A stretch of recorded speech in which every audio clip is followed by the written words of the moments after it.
बहुत खुशी हासिल होती है कि हिंदुस्तान के जलसों में एक बड़ा नाम नेपाल और भारत के इस सरहदी इलाके के जलसों का है।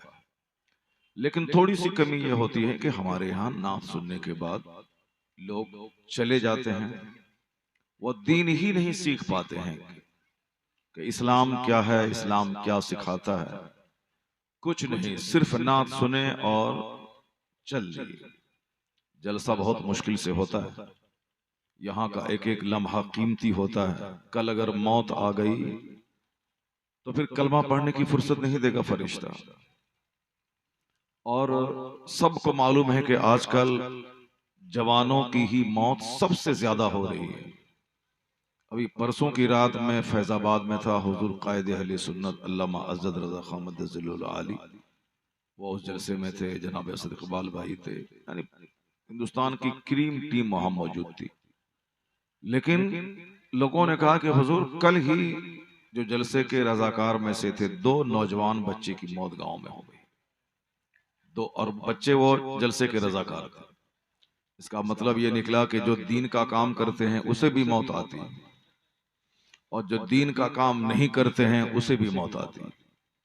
मौत नहीं देखती है कि ये मौलाना हैं, कि मौलवी हैं, कि पीर हैं, कि फकीर हैं, कि हीरो हैं, कि एक्टर हैं, कि मालदार हैं, कि जमींदार हैं। नहीं देखती है मौत। मौत का एक वक्त मुतअय्यन है, वो अपने वक्त पे मौत आके रहेगी। फ़इज़ा जाअ अजलुहा ला यस्तअखिरून साअतन वला यस्तक़दिमून। जब मौत का वक्त आता है तो एक लम्हा न आगे होगा और न पीछे होगा। जब मौत की तलवार गर्दन पे लटक रही है तो अक्लमंदी का तकाजा यह है कि मरने के बाद क्या होगा उसके ताल्लुक से संजीदगी से गौर फिक्र किया जाए, सोचा जाए। 4 दिन पहले मैं बदायूं के एक देहात में था। लाश गांव में रखी हुई थी एक नौजवान की, और 2 नौजवान बिल्कुल मौत के मुंह में बरेली शरीफ के हॉस्पिटल में जूझ रहे थे। तीनों एक बाइक पे सवार था, और वह तीनों अपने गांव से बाजार की तरफ गया था, क्रिकेट का तमाशा देख रहा था। कहते हैं कि वह तीनों शराब के नशे में धुत था। गांव का कोई हिंदू नहीं, कोई हरिजन और कोई दलित नहीं, मुसलमान कहलाने वाला नौजवान था। वो तीनों शराब के नशे में था, और तमाशा क्रिकेट खेलने के बाद फिर वो शराब पीने जा रहा था। यानी पहले भी शराब पी चुका था और क्रिकेट खेला, उसके बाद फिर शराब पीने जा रहा था कि सामने एक ट्रैक्टर ट्रॉली थी, उससे उसकी बाइक टकरा गई और तीनों बुरी तरह जख्मी हुआ। एक तो स्पॉट डेथ कर गया, और 2 बरेली शरीफ के हॉस्पिटल में मौत और जिंदगी की जंग लड़ रहा था। अब पता नहीं मरा या जिंदा रहा। लाश उसकी रखी हुई थी, गांव में जलसा था। ऊपर के सारे हॉर्न खोल दिए गए, नीचे में सिर्फ बॉक्स रहा। और तकरीर हुई, और मशाइख इकराम भी आए थे, उलमा शोरा थे, सब पहुंच चुके थे। लाश रखी हुई थी गांव में, और दिन के 10 बजे उनका जनाजा होने वाला था। बूढ़े लोग तो रह गए, 100 साल के बूढ़े। अक्सर मौत जवानों की आजकल हो रही है। मैंने ये बातें इसलिए आपसे मैंने अर्ज कर दी कि चूंकि आप अपने मुस्तकबिल के बारे में सोचते नहीं हैं कि कल अगर मैं मर गया तो फिर ऐसा नहीं कि मैं सड़ गया। मरने के बाद वहां एक ऐसी जिंदगी का आगाज होता है जिस जिंदगी का कोई यौम इख्तिताम ही नहीं है। दुनिया में तो 100 साल के अंदर ही बोरिया बिस्तर समेट के जाना, लेकिन मरने के बाद जहां जाना है वहां मौत ही नहीं है। वहां मौत को ज़बह कर दी जाती है। अब मरना नहीं है, जलना ही जलना है, या बाग में टहलना ही टहलना है। जिसने यहाँ ईमान लाया, अच्छा काम किया, उसके लिए जन्नत के बाग। जिसने यहाँ अपने ईमान की परवाह नहीं की, जैसे चाहा जिया, जैसे चाहा खाया, मनमाने ढंग से जिया, न ईमान पुख्ता रहा, न अमल अच्छा रहा, तो फिर तो उसके लिए वहां जहन्नम की आग है। सदा उस आग में जलना है। कुल्लमा नदिजत जुलूदहुम बदलनाहुम जुलूदन गैरहा लियज़ूकुल अज़ाब। अल्लाह कहता है जब जहन्नम में जहन्नमियों की खाल गल जाएगी, ये चमड़ा आग में गल जाएगा, तो बदलनाहुम जुलूदन गैरहा, उसकी जगह दूसरी खाल पैदा कर देंगे, ले यज़ूकुल अजाब, ताकि वो अजाब का मजा चखे। तो वहां दुनिया में आग लगी, बंदा मर गया, ठंडा हो गया। यहाँ एक्सीडेंट किया, बंदा मर गया, सांस निकल गई, ठंडा हो गया। लेकिन मरने के बाद जो आग लगेगी, उस आग में बंदा मरेगा नहीं। जैसे ही चमड़ा उसका गला, फिर दूसरा चमड़ा पैदा हो जाए, फिर उसी तरह वह जलता रहेगा। जहां खाल गली, फिर दूसरी खाल वहां आ जाएगा। बदलनाहुम जुलूदन गैरहा, उसकी जगह दूसरी खाल पैदा करेंगे ताकि वो दर्द का मजा चखते रहें। अगर हालत कुफ्र में मरा, ईमान नहीं रहा, तब तो सदा जलता रहेगा, खरबों अरबों महासंख्यों साल। दुनिया का 100 साल 1 सेकंड है उसके सामने। कभी हमने सोचा ही नहीं, बस आए, खाए, पिए, मौज मस्ती किया, कमाया, आ गए जलसे में, नाच सुनी और भाग गए। आपने कभी देखा है, अमृतसर का नाम सुना है? गोल्डन टेम्पल का नाम सुना है? वहां सिखों का गोल्डन टेम्पल है। कहां? अमृतसर में। उसके बहुत सारे दरवाजे हैं, बीच में नदी है, बीच में उसका टेम्पल है, चारों तरफ से दालान और रूम बने हुए हैं और अंदर जाने का रास्ता है, बहुत सारे दरवाजे उसके हैं। वहां दरवाजे से बाहर सब रुमाल लेके खड़े रहते हैं, अंदर जाने वालों के सरों पे रुमाल बांधते हैं। उसके बाद अंदर जाते हैं। कोई भी अरबपति सिख हो या खाकपति हो, सारे के सारे सर पे रुमाल रख के अंदर जाते हैं। जिसके पास रुमाल नहीं है, वो दूसरे उसको फ्री रुमाल देते हैं। तुम इस रुमाल को ले लो, जाओ। सिख, जिसे हम काफिर कहते हैं, जो मोमिन नहीं है, जो मरने के बाद फिनारे जहन्नम खालिदीन फी, हमेशा के लिए जहन्नम जलता रहे। लेकिन इस दुनिया में डिसिप्लिन उसका देख लें। वह सिख जो 10 साल तक हिंदुस्तान का प्रधानमंत्री रहा, उसी सिख का एक बच्चा ज्ञानी जेल सिंह बहुत दिनों तक हिंदुस्तान का गृह मंत्री रहा। वो बूटा सिंह इस हिंदुस्तान के गृह मंत्री रहे। ज्ञानी जेल सिंह वो इस हिंदुस्तान के सदर जमहूरिया रहे। बहुत सारे सिख सदर जमहूरिया के ओहदे पर, वजीर आजम तो 10 साल रहे। डॉक्टर मनमोहन सिंह चेहरे पे दाढ़ी, सर पे टोपी, सर पे पगड़ी और चेहरे पे दाढ़ी, लंबी दाढ़ी लेकर वो लोग IAS ऑफिसर बने, वो लोग DM बने, मंत्री बने, सबसे बड़े मंत्री गृह मंत्री बने, और सबसे आला दर्जे के मंत्री वो प्रधानमंत्री बने। प्रधानमंत्री बने, पगड़ी की वजह से कोई रुकावट खड़ी नहीं हुई, चेहरे पे लंबी दाढ़ी रही, उसकी वजह से उसके विकास के मार्ग में कोई रुकावट नहीं खड़ी हुई। और फिर वह लोग अपने गोल्डन टेम्पल में जाते हैं, चाहे दूसरे लोग जाएं, चाहे सिख जाएं, सब सिख तो सर पे पगड़ी पहनते हैं, और जो नहीं पगड़ी बांधता है नौजवान नस्ल के बच्चे, उसके वो सब के सब सर पे रुमाल रख के अंदर जाते हैं। जो हिंदूज वगैरह वहां देखने जाते हैं, वो भी सर पे रुमाल रख के जाते हैं। जिस कौम के पास कोई मेयार नहीं था, जिसके जीने का कोई अंदाज नहीं था, जिसका कोई मुस्तकबिल नहीं है, मरने के बाद का कोई नजरिया जिसके पास नहीं है, वह लोग इतने डिसिप्लिन्ड हो गए कि सर पे रुमाल रख के गोल्डन टेम्पल जाते हैं। वह लोग सर पे रुमाल रखकर अपने धर्म गुरु के पास जाते हैं, जिसके पास कोई आखिरत का नजरिया नहीं। और इस रुए जमीन पर सबसे बेहतरीन कौम वो कौम मुस्लिम है, जिसके बारे में कुरान करीम में आया, कुंतुम खैर उम्मतिन उखरिजत लिन्नास तअमुरून बिल मारूफ व तनहौन अनिल मुनकर। You are the best community raised unto mankind. तुम बेहतरीन करो हो, लोगों की तरफ भेजे गए हो, और तुम्हारा काम है नेक बनना और नेकी का पैगाम देना। तुम्हारा काम है बुराई से बचना और दूसरों को बुराई से बचने का पैगाम देना। यानी हम सबसे सुपीरियर इसलिए हैं कि हमारी सबसे बड़ी क्वालिटी है धन जमा करना, गाड़ी खरीदना, अच्छा खाना, अच्छा कपड़ा पहनना, जमीन खरीदना, मकान बनाना, ये नहीं। अल्लाह ने हमारे औसाफ ये बयान किए कि तुम्हारा काम है नेकी का हुक्म देना, अब बुराइयों से रोकना। तो बुराई से रोकने वाली कौम कौम मुस्लिम, नेकी का हुक्म देने वाली कौम कौम मुस्लिम, तहजीब और तमद्दुन का आला मेयार से दुनिया को रूशनास कराने वाली कौम कौम मुस्लिम। खाने पीने, सोने, जागने, उठने, बैठने, पेशाब पखाना करने, सबका एक तरीका इस्लाम ने बताया। दुनिया के किसी भी मज़ाहिब की किसी किताब में नहीं पाएंगे कि इस तरह से पेशाब करना है और ऐसे बाथरूम में पांव रखना है और वहां से निकलना है तो कौन सा पांव निकालना है। न किसी गीता में, न किसी महाभारत में, न किसी रामायण में, न किसी मॉडिफाइड बाइबल में, और न ही किसी दूसरे ग्रंथ में, न फिजिक्स में, न केमिस्ट्री में, न बायोलॉजी में, न जूलॉजी में, न बॉटनी में, न हिस्ट्री में, न साहब लॉजिक में, न फिलॉसफी में, किसी में ये बात नहीं है कि बाथरूम कैसे जाना है। पहले कौन सा पांव डालना है, फिर वहां से निकलते वक्त कौन सा पांव निकालना है, ये किसी किताब में नहीं मिलेगा। अगर ये तहजीब का आला तरीका अगर कोई मजहब सिखाता है तो मजहब इस्लाम है। ये मजहब है जो माँ की गोद से लेके कब्र की गोद तक जिंदगी के तमाम रास्तों पे मेरी रहनुमाई करता है।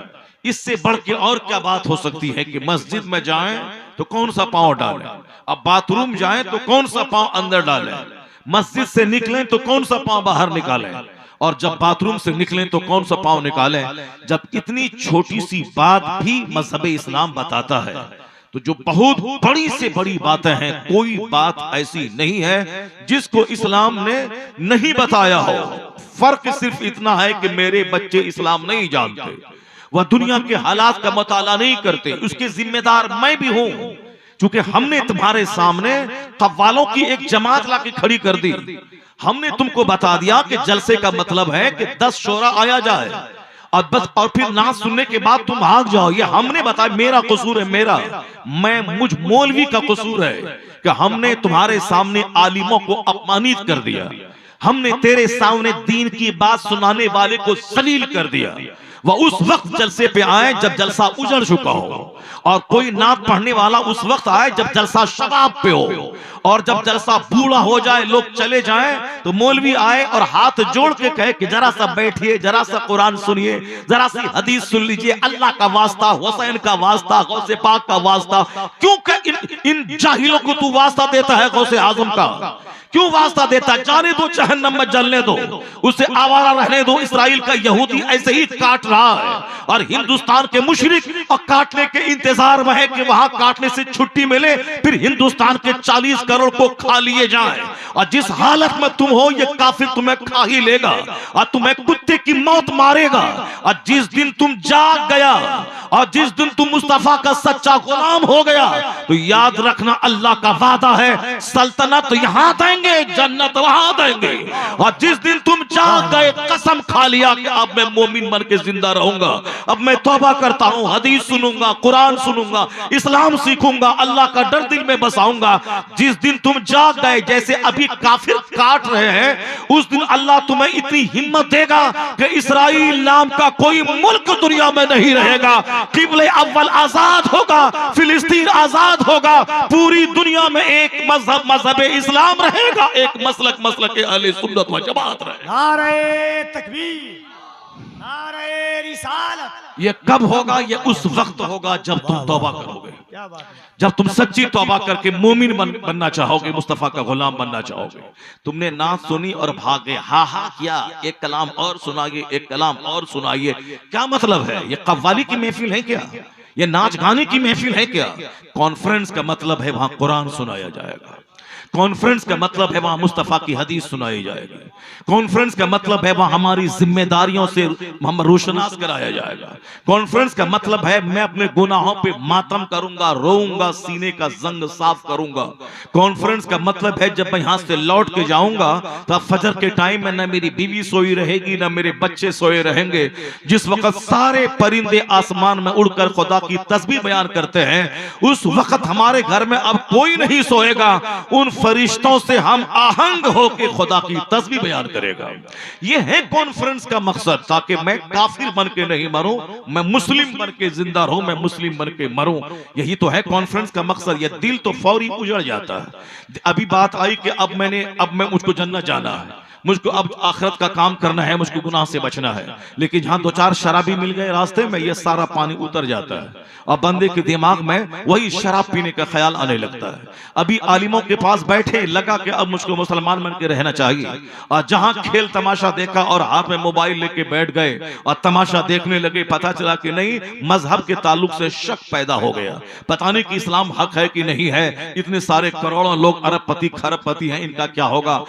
इस्लाम का मतलब है कि पता नहीं आखिरत है कि नहीं है, बस दिल दिमाग सब उजड़ जाता है। मुसलमान होने के नाते लाजिम है कि रोजाना 5 मिनट अपने घर में दस्तरखान पे घर के सारे लोग मिलकर बैठ के खाएं। उजड़े हुए माहौल में घर की बरकतें खत्म हो जाएंगी। हुजूर ने फरमाया है, तुम लोग आपस में मिलजुल के घर में एक साथ खाया करो, इसलिए कि फाइनल बरकत मअल जमा, इसलिए कि बरकतें जमात के साथ में है। और अलग अलग मत खाओ, वला ताकुलू, तुम लोग मत खाओ अलग अलग होकर, बल्कि एक साथ मिल के खाया करो। और बरकत जमात के साथ है, तो कम से कम रात में एक टाइम घर में माँ बहन बेटी बेटा सब लोग मिल के खाएं। और खाते हुए एक हदीस मुस्तफा की जरूर बाल बच्चों को सिखा दें और बयान करें कि फला मौलाना ये बयान कर रहा था, खाने से पहले दोनों हाथ गट्टों तक धोना सुन्नत है। खाने को बैठने का ये तरीका है, एक पांव बिछा के एक पांव खड़ा करके। खाने का तरीका है कि छोटा छोटा लुकमा हो, चबा चबा के खाएं, ताकि लीवर कमजोर ना हो, हार्ट कमजोर ना हो और खतरनाक बीमारी ना पैदा हो। मौलाना साहब ने कहा था, प्लेट में अपने आगे से खाना चाहिए, बीच से नहीं और किनारे से नहीं। बहुत सारे लोगों को आप देखेंगे खाते वक्त 5 उंगली खाने में डालते हैं। आप तमाम उंगलियों में भात चावल सब्जी दाल ये सारी चीजें लगी हुई रहती हैं, यानी ऐसा लगता है जैसे कोई जानवर है जो खाने पे टूट पड़ा हो। इस्लाम नफीस मजहब है, नफासत का पैगाम देता है। इस्लाम ये पैगाम देता है कि खाने खाते वक्त सिर्फ 3 उंगली का इस्तेमाल करें, 5 उंगली का नहीं इस्तेमाल करें। और अगर रोटी है तो बाएं हाथ से रोटी पकड़ें, दाहिने हाथ से उसको तोड़ें और दोनों हाथ खाने में शामिल रहे। इसलिए दोनों हाथ गट्टों समेत धोना सुन्नत है, सिर्फ 2 उंगली धोना सुन्नत नहीं है, दोनों हाथ गट्टों तक धोना सुन्नत है। और खाने से पहले ये हाथ धोने से बरकतें नासिल होती हैं। और फिर अगर कोई जहरीले मवाद हाथ में लग गए तो फिर उसको धोने की वजह से वो जहरीले मवाद दूर हो जाएंगे। यह बात कल तक आलिम दीन आपको कहते थे कि खाने से पहले दोनों हाथ गट्टों तक धो लिया करें। और ये बात इस्लाम सिखाता है कि 5 टाइम नमाज पढ़ना फर्ज है और हर नमाज से पहले वजू कर लिया करें। वजू में सबसे पहले गट्टों तक हाथ धोना है, उसके बाद कुल्ली करनी है, फिर नाक में पानी डालना है, फिर अपने चेहरे को धोना है, फिर हाथ को कोहनियों समेत धोना है, फिर मसह करना है, फिर उसके बाद पांव धोना है। यानी हमने पहले इस पर ध्यान ही नहीं दिया कि इस धोने में क्या हिकमत पोशीदा है और कितना जबरदस्त बेनिफिट और फायदा पोशीदा है। हमने उस वक्त दुनिया को देखा जब कोरोना काल में लाखों लोग मर रहे थे और कोई दवाई समझ में नहीं आ रही थी। सारे डॉक्टर बेवकूफ और अहमक बन के ढोंगे बन चुके थे। यहां तक कि बुखार की दवाई अगर इस्तेमाल कराई गई पैरासीटामोल तो फिर उसकी सांस रुकने लगी और बंदा मर जाता था। इसलिए कि कोरोना की कोई दवाई नहीं आज तक नहीं आई। भले ही वैक्सीन उसके आ गए हैं, हकीकत में दिल बहलाने का एक जरिया है, वरना हकीकत वो वैक्सीन ही नहीं है, इसकी कोई दवाई नहीं आई। तो अब डॉक्टरों ने, तबीबों ने, फिलोसोफर ने, वैज्ञानिकों ने, साइंसदानों ने, हुकूमत के जिम्मेदार लोगों ने यही कहना शुरू किया कि दवाई नहीं आई है, मगर उससे बचने का एहतियाती तरीका यही है कि अपने हाथ को दिन में 5-10 बार धोते रहे और अपने मुंह को पानी से साफ करते रहे और नाक भी साफ करते रहे, मास्क पहन के रखे, क्योंकि कोरोना का कीड़ा नाक के रास्ते अंदर दाखिल होता है, कोरोना का कीड़ा मुंह के रास्ते से अंदर में दाखिल होता है। इसीलिए मास्क पहन के रखें, मुंह और नाक अच्छी तरह ढक के रखें। ये आज भी लोग कहते हैं कि मुंह और नाक ढांप के रखें, क्योंकि कोरोना का कीड़ा नाक से और मुंह से अंदर दाखिल होता है और कोरोना का कीड़ा बहुत घंटे तक वो दांत में अटका रहता है और तब जाके वो पेट के अंदर जाता है और फेफड़ा को गला देता है। 100% फेफड़ा जब काम करना बंद कर दे तो बंदा मर जाता है, सांस नहीं ले पाता है। यहां तक कि ऑक्सीजन की वजह से भी बंदा सांस नहीं ले पाता है, क्योंकि फेफड़ा जब रहेगा तब ऑक्सीजन काम करेगी बाहर की, और जब यहाँ मशीन ही जवाब दे देगी तो फिर वो एक कृत्रिम मशीन के जरिए, मसनूई मशीन के जरिए उसके पेट को ऊपर नीचे करवा के सिर्फ डॉक्टर बिल बनाता है ताकि घर वाला जाने कि ये जिंदा है, और फिर तो हर दिन उस बिल बनाता जाता रहे। और जब देखे कि लाश अब सड़ जाएगी तो अब घर वालों को बताया जाए कि हम क्या करें, मैंने तो बहुत प्रयास किया मगर अभी 2 घंटा पहले ये डेथ कर चुका है, जबकि वो 2 दिन पहले मर चुका होता है। लेकिन मशीन के जरिए उसके बदन को हिलाया जाता है, उसके पेट को फुलाया जाता है ताकि लोगों को लगे कि देखिए वो सांस चल रही है, और इधर रोजाना 50,000 का बिल बनता रहे। ये अहमक नादान डेड बॉडी से पैसा कमाना चाहते हैं, जिसे हम डॉक्टर कहते हैं। और जिस डॉक्टर के बनाने के लिए सारे लोग दीवाना पागल हो चुके हैं कि हम मेरे बेटे को डॉक्टर बनना है, MBBS बनना है, फार्सी की डिग्री दिलवाना है, चाहे बेटा डॉक्टर बनने के बाद जानवर हो जाए, चाहे वह कुत्ता बन के दूसरों मुर्दार की हड्डी पे रीछता रहे, चाहे वह दूसरों को नोचे, गरीबों की जमीन बेचवा के उनकी डेड बॉडी से पैसा कमाता रहे, मगर वही डॉक्टर बनाने का जो है कोई नहीं बोलता। मैं अपने बेटे को इंसान बनाऊंगा, मैं अपने बेटे को आदमी बनाऊंगा, मैं अपने बेटे को जन्नती बनाऊंगा, मैं अपने बेटे को मुस्तफा का गुलाम बनाऊंगा, मैं अपने बेटे को समाज का अच्छा शहरी बनाऊंगा जो अपने से आराम पहुंचाएगा, किसी को तकलीफ नहीं पहुंचाएगा, खुद तकलीफ में रहेगा मगर समाज को तकलीफ नहीं देगा। मैं सिविलाइज्ड बनाऊंगा, मैं मुहज्जब बनाऊंगा, मैं एक नेक इंसान बनाऊंगा। कोई नहीं बोलता करोड़ों में, सब यही बोलता है कि डॉक्टर बनाऊंगा, इंजीनियर बनाऊंगा, प्रोफेसर बनाऊंगा, क्रिकेटर बनाऊंगा, खिलाड़ी बनाऊंगा, नेता बनाऊंगा, प्रधान बनाऊंगा, मुखिया बनाऊंगा। अब मुखिया बनने के बाद बंदा जानवर हो जाए तो कसूर किसका है? डॉक्टर बनने के बाद जानवर हो जाए तो कसूर किसका है? क्योंकि बाप ने बोला कब था कि एक इंसान डॉक्टर बनेगा, वो तो डॉक्टर बनेगा कमाएगा खाएगा, या इंजीनियर बनेगा कमाएगा खाएगा, ये मुखिया बनेगा कमाएगा खाएगा। माँ बाप ने बताया कहां? ये डॉक्टर बनेगा समाज की सेवा करेगा, ये डॉक्टर बनेगा अच्छा इंसान बनेगा, या इंजीनियर बनेगा समाज की सेवा करेगा, या मंत्री बनेगा समाज की सेवा करेगा, खुद गुर्बत की आग में जलेगा, समाज को ठगेगा नहीं। माँ बाप ने कब बताया? माँ बाप ने बोला मेरा बेटा पढ़ेगा लिखेगा कमाएगा खाएगा। अब वो कमा खा रहा है, चाहे चोरी करके खाए, चाहे डकैती करके खाए, चाहे दूसरों की डेड बॉडी के साथ गलत इस्तेमाल करके पैसा कमाए, चाहे सड़क मकान स्कूल बने ना बने, कागज पे स्कूल सड़क मकान सारी चीजें तामीर हो गई और उसका पैसा इंजीनियर खाए। अब वह जब पैसा खाएगा उसी से ब्लड बनेगा, उस ब्लड से नुत्फा बनेगा, उस नुत्फे से बच्चा पैदा होगा। तो बाप जो हराम खाया उसका बच्चा अगर हरामी ना पैदा हो तो फिर क्या पैदा होगा? क्या समाज शरीफों से भर जाएगा? आज समाज जोकरों से भर गया, समाज डकैतों से भर गया, समाज गुटखाखोरों से भर गया, समाज हरामखोरों से भर गया, समाज सिनेमा देखने वालों से भर गया। कसूर उस माँ बाप का है जो शरीफ औलाद की तमन्ना ही नहीं किया, अल्लाह से दुआ ही नहीं मांगी, इसलिए आज चोरों से समाज भर गया। जिस दिन तुम्हारी नींद टूटेगी और तुम देखेगा मदरसे की तालीम में पहले ही दिन वहां यह बोला जाता है इंजीनियर डॉक्टर नहीं बनना है, जन्नती बनना है, नमाजी बनना है, परहेजगार बनना है, ये हलाल है ये हराम है, ये जायज है ये नाजायज है, जायज को करना है नाजायज को छोड़ देना है, हलाल को इख्तियार करना है हराम को छोड़ देना है, लीगल को इख्तियार करना है इल्लीगल को छोड़ देना है, और ये मबाक चीजों को इस्तेमाल करना है और जो नाजायज है उसको तर्क कर देना है। ये मुज़िर है ये मुफीद है, ये हलाल है ये हराम है, ये जायज है ये नाजायज है। ये सारा पैगाम मदरसे की चटाई पे पहले दिन से लेकर आखिरी दिन जिस दिन सर पे पगड़ी लपेटी जाती है उस सब दिन यही से पढ़ाया जाता है, ये करना ये मत करना, और ये हलाल है ये हराम है। तो इंसान बनाने की फैक्ट्री है ये मदरसा, इसको हमने उजाड़ दिया। चूंकि यहाँ जाने का मतलब है 5,000 महीना कमा के गरीब बना रहना, और डॉक्टर बनने का मतलब है अरबों रुपए कमा के खाना पीना। अब अगर बेटा डॉक्टर बन के दलाल बन गया तो कसूर उस माँ बाप का है कि इंसान बनाने की फैक्ट्री है ये मदरसा। हमने कभी बच्चों को नहीं भेजा, 1 मिनट के लिए नहीं भेजा, 1 घंटे के लिए नहीं भेजा। इन गरीबों के साथ रहेगा, मेरा बेटा जवानी में बूढ़ा हो जाएगा। अब अगर आज बेटा चोर और डकैत हो गया है तो इस फैक्ट्री से बाहर होकर उन फैक्ट्री में जहां से चोर की पैदावार हो रही है और जो चोर बनाने के लिए हर माँ बाप की तमन्ना होती है, तो इंसान मिलेगा कहां? समाज तो चोरों से भर गया, इंसान वली से, समाज वलियों से भरा था, समाज कुतुब से भरा था।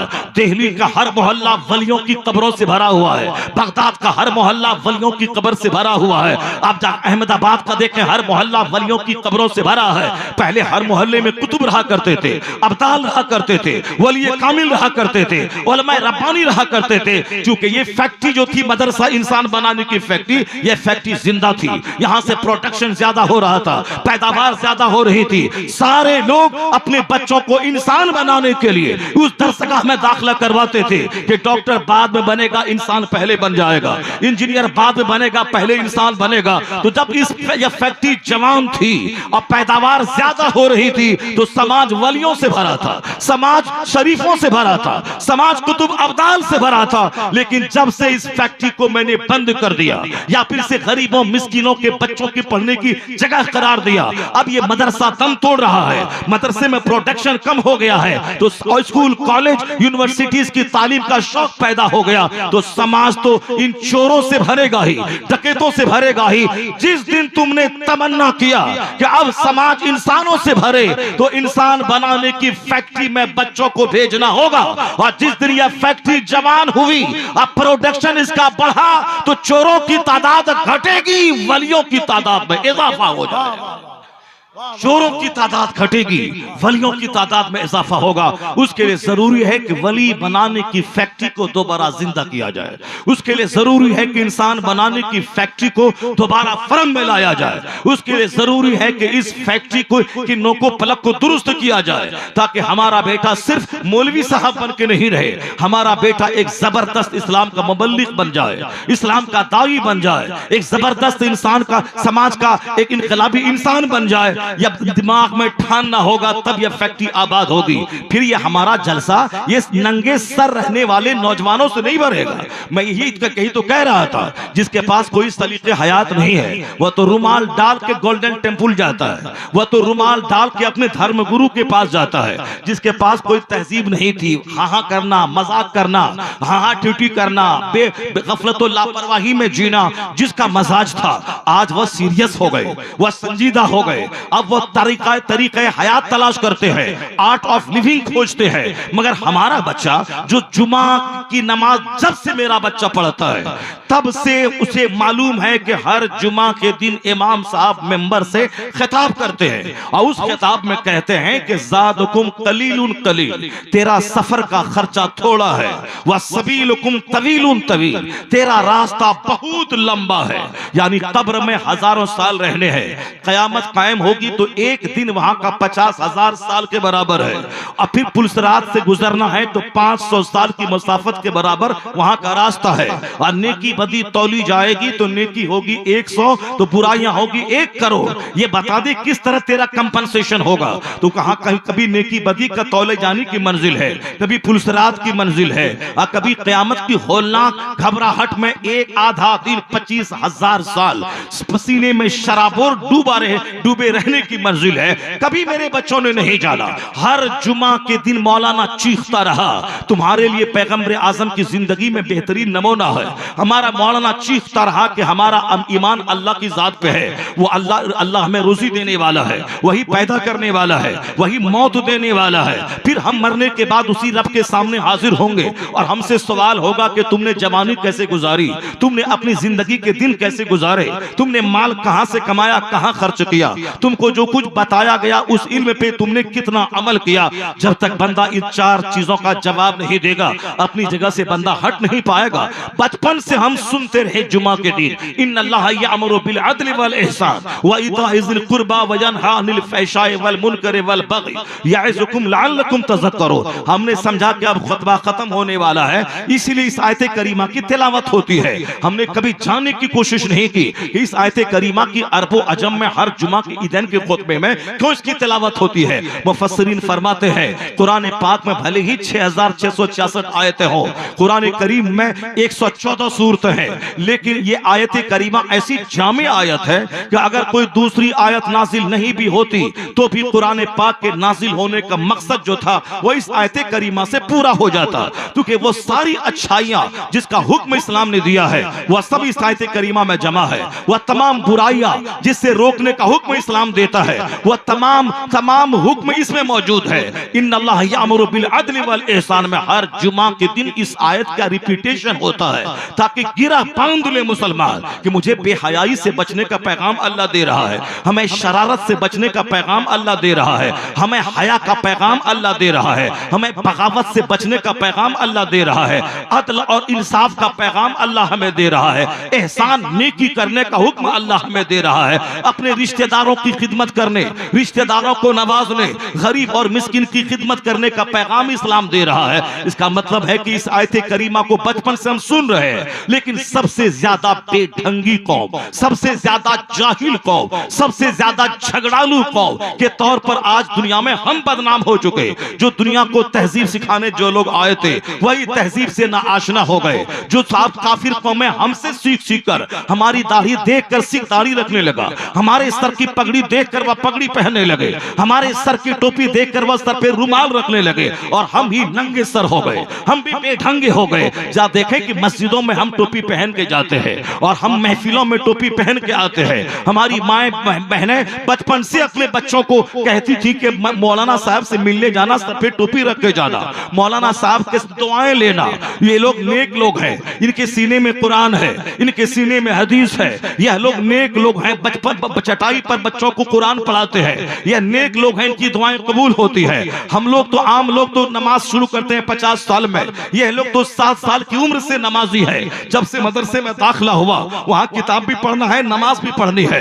नमाज नहीं पढ़ने वाले को डंडा मार मार के पढ़वाया जाता है। इसीलिए अक्लमंद बाप अपने बच्चों को शुरू में मदरसे में दाखिला करवाते हैं ताकि उनका बेटा मदरसे में पढ़ने की बरकत से नमाज के आदी हो जाए। चुनांचे मदरसा बच्चों की तरबियत का सबसे जबरदस्त जरिया है। ये मदरसे के लोग उलमा जो हमेशा जन्नत जाने का तरीका बताते हैं, उनके हाथ अपने सर पे रख लेना, अपने सर को ढांप के उनके सामने जाना, उनकी गुफ्तगू को गौर से सुनना। ये लोग पैसा कमाने का तरीका नहीं बताते हैं, यह लोग जन्नत जाने का तरीका बताते हैं, यह लोग तबाही से बचने का रास्ता दिखाते हैं। ये लोग पैगंबर आजम की सीरत सुना सुनाकर हमें मुस्तफा का सच्चा गुलाम बनने का तरीका सिखाते हैं। इसे इनका पांव चूम लेना, इनके हाथ चूम लेना, इनकी पेशानी को बोसा देना, उनका हाथ अपने सर पे रख लेना। हमारी माएं बहनें तो ये सिखाती थी पहले अपने बच्चों को, लेकिन पिछले 5 साल से मैं देख रहा हूं कि जलसों में आजकल बड़ी तादाद उन नौजवानों की होती है जिस नौजवानों के सर पे रुमाल तक नहीं होता,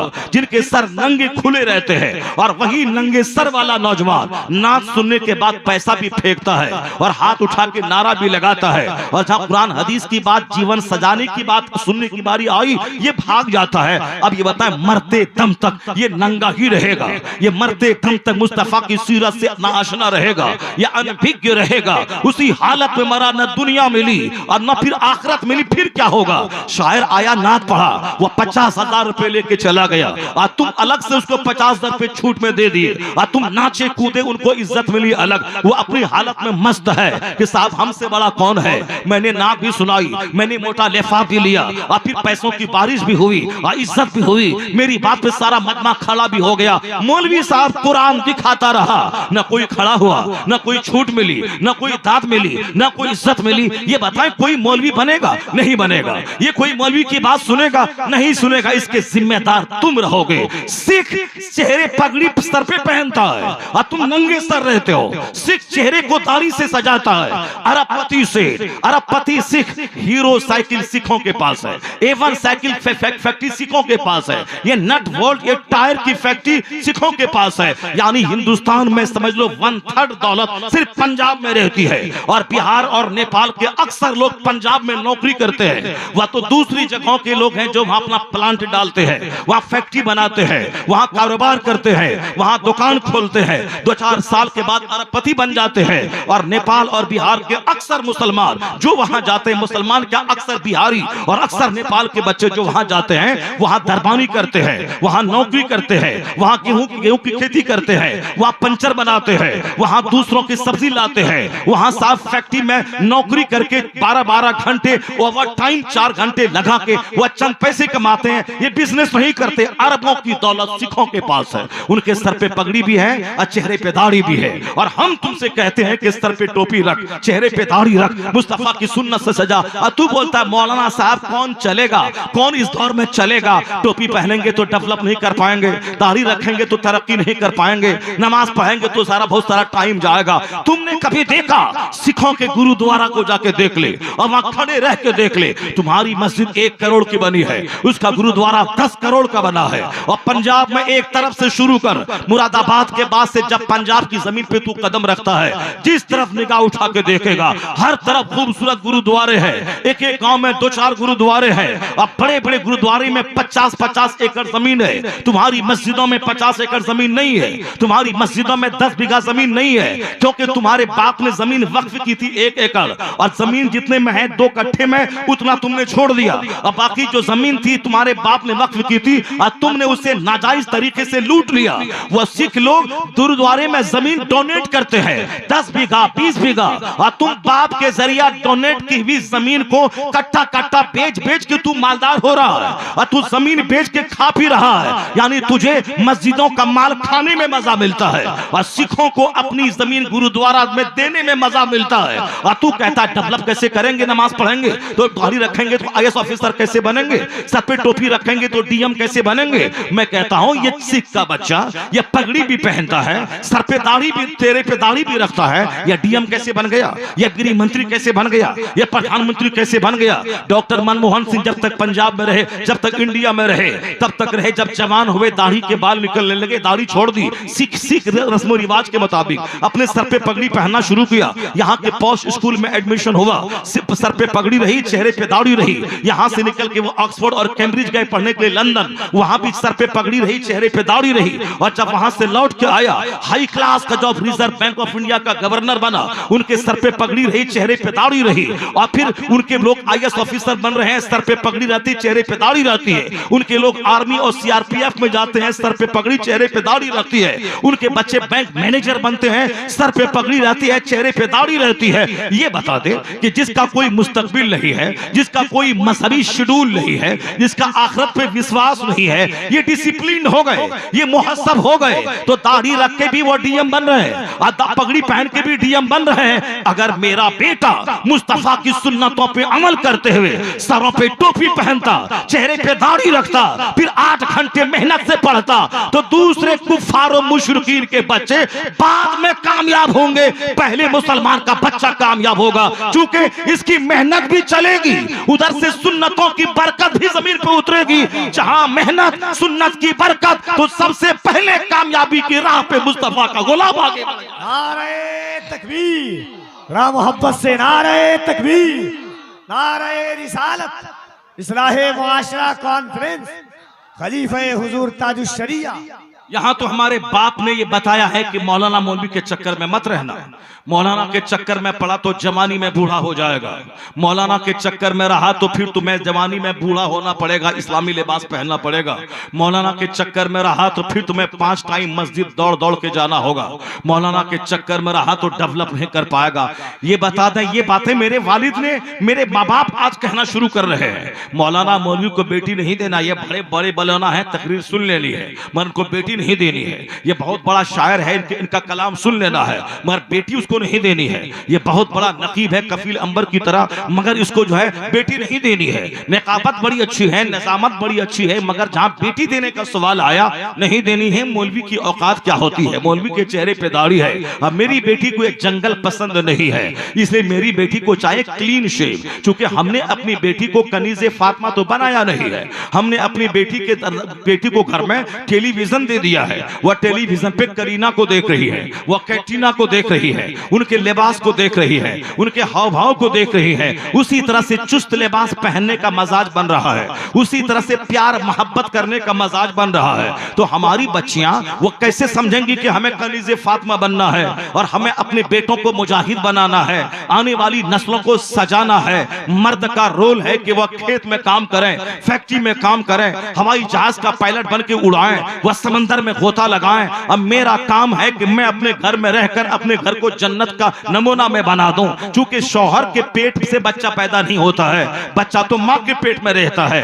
और फिर 2 साल बाप दूध नहीं पिलाता है, वो तो दूध तो माँ पिलाती है, तो बच्चा ज्यादा अटैच माँ से रहता है। 9 महीने तक पेट में रहा, ये माँ से अटैच रहा, पैदा होने के बाद 2 साल माँ का दूध पिया, ये बच्चा माँ से ज्यादा अटैच रहा और 10 साल तक एक माँ अपने बच्चों को नर्स की तरह उसके कपड़े को धोती है, उसके पेशाब पखाना वाले कपड़े साफ करती है। यह 10 साल नर्स की तरह माँ खिदमत करती है। यही वजह है कि माँ से हमदर्दी बच्चों में ज्यादा बाप के मुकाबले में ज्यादा पैदा होती है। क्योंकि बाप बाहर से आया, गोद लिया, 10 मिनट रखा और पकड़ो जी और ये चला।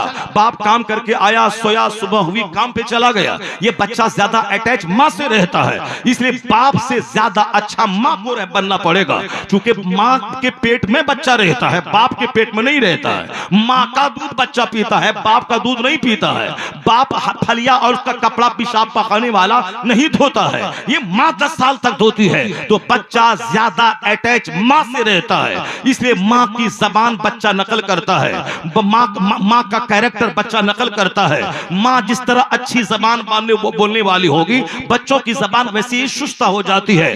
बाप की जबान का इस एतबार नहीं होता, माँ की जबान का, उसी को हम मदर टंग कहते हैं, मादरी जबान कहते हैं, यानी माँ की जबान। अगर माँ की जबान अच्छी रही तो बच्चों की जबान अच्छी होती है। अगर माँ का किरदार अच्छा रहा, बच्चों का किरदार अच्छा होता है। इसलिए औरतों का मर्दों के मुकाबले में ज्यादा अच्छा रहना, ज्यादा सुदृढ़ रहना, ज्यादा उसके मुतमद्दन रहना, ज्यादा मुहज्जब रहना जरूरी है। क्योंकि आने वाली नस्लों के अच्छा होने का इन्हिसार इन्हीं औरतों पे है। मैंने इनके हाथ में एंड्रॉइड मोबाइल दे दिया, अब ये 24 घंटे मोबाइल में पड़ी हुई है। मैंने दरवाजे पे अपने घरों में दीवार में बहुत सारी LED टीवी बड़ी बड़ी लगा दिया ताकि मैच हो अहमदाबाद में और लगे कि मैच मेरे घर में हो रहा है। एक साहब ने बोला, हजरत ये LED टीवी का कमाल है कि मैच हो वाशिंगटन DC में और ऐसा लगता है कि मैच मेरे घर में हो रहा है।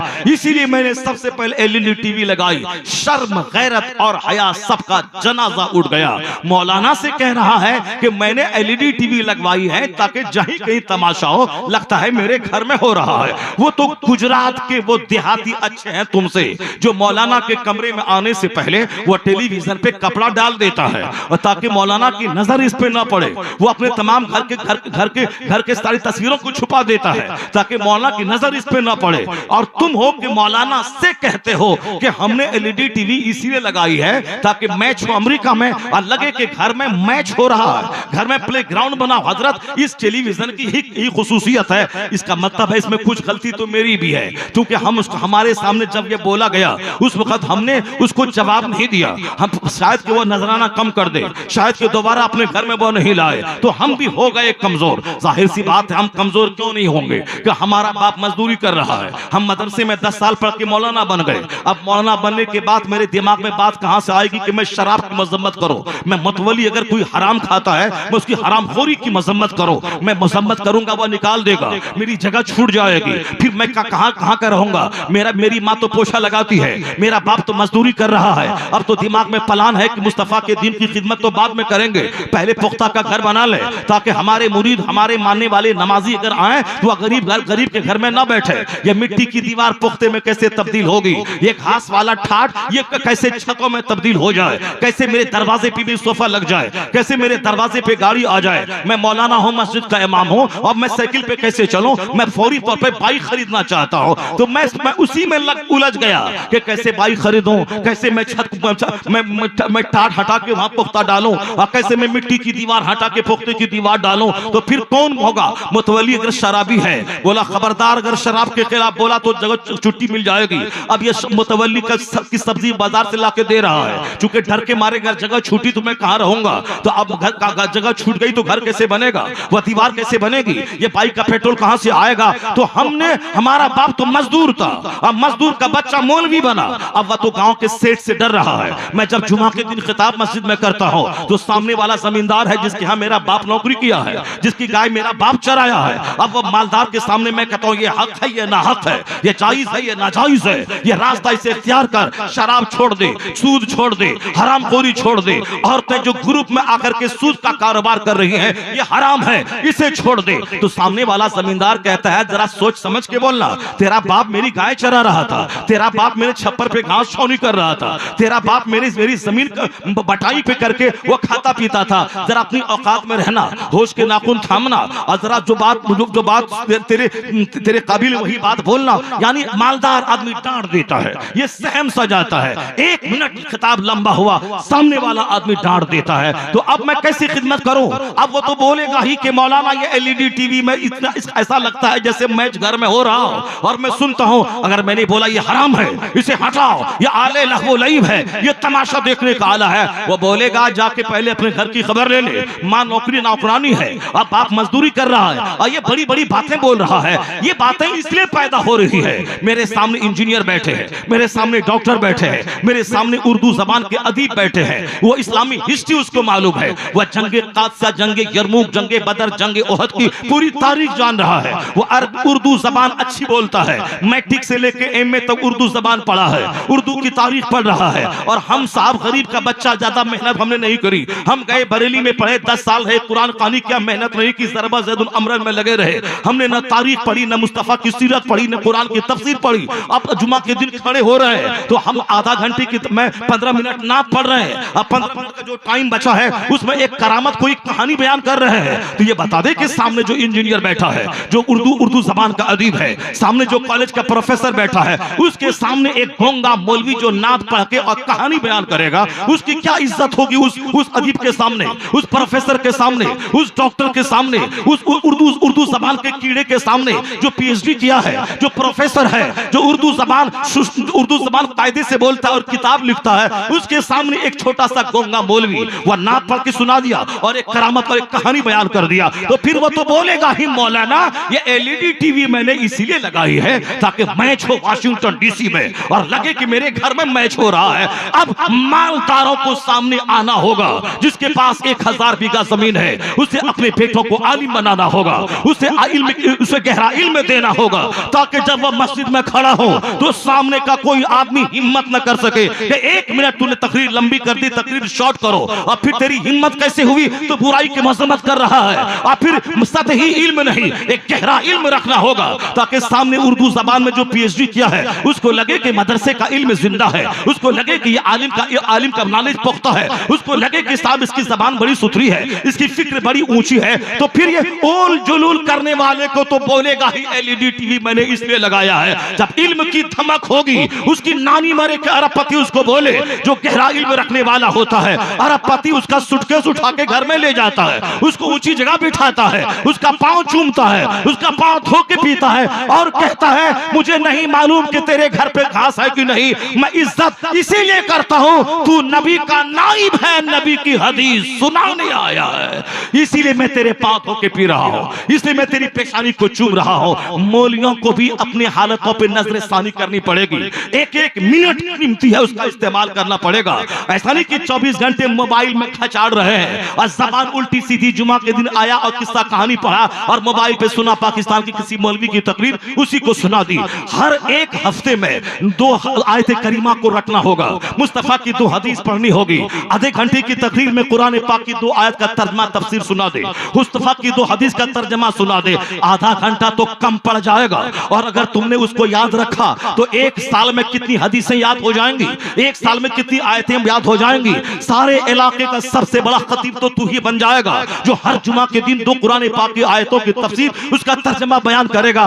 फुर्सत रहे मोबाइल से तब ना, फुर्सत रहे रुमाल झाड़ने से तब ना, फुर्सत रहे गीबत की महफिल सजाने से तब ना। तुम्हें सोचना पड़ेगा बच्चे आवारा कैसे हो गए, ये नंगे सर क्यों बन रहे हैं, आखिर ये आवारा हो क्यों गए। तुम उनकी पसंद के सामने झुकेगा, ये तुम्हारे सामने नाचेगा, ये तुम्हारे सामने गाएगा, ये बोलेगा जल्दी हटाओ तकरीर और बुलाओ उसे जो कव्वाली की सूरत में नात पढ़ता है ताकि मजा मिल जाए, वह गाने के स्टाइल में नात पढ़ता मजा मिल जाए। वह दिन होगा कि मस्जिद से निकाल दिए जाओगे, वह दिन आएगा कि मदरसा बंद करवा दिया जाएगा।